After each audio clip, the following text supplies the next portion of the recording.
Rotten fence rails messing up your whole fence game? You gotta handle those weak spots quick before things get ugly.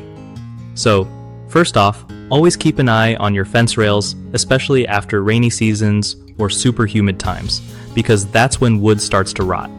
If you spot any soft spots or discoloration, do not wait around, get those rails replaced pronto. When you're picking new rails, go for pressure-treated wood or cedar since they resist rot better. Before installing, give the rails a good coat of waterproof sealant to add extra protection. Use galvanized or stainless steel nails or screws so they don't rust and weaken the structure. If you're not sure how bad the rot is, gently poke the rails with a screwdriver. If it sinks in easily, that rail needs replacing. Keep the area around your fence clean and clear of plants touching it because moisture trapped there speeds up rotting. And every year, give your fence a quick once-over to catch any small problems before they turn into big headaches.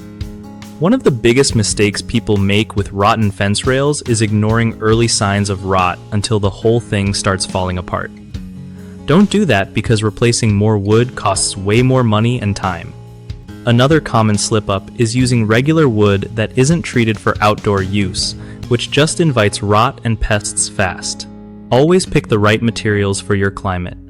Lastly, folks often skip sealing their fence rails or using cheap nails that rust, which weakens the whole structure.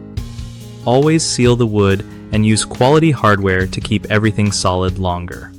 BigHomeProjects.com is perfect for homeowners who want to find reliable local contractors without all the stress. It also helps contractors connect with real clients who need their skills, making the whole process way smoother for everyone involved.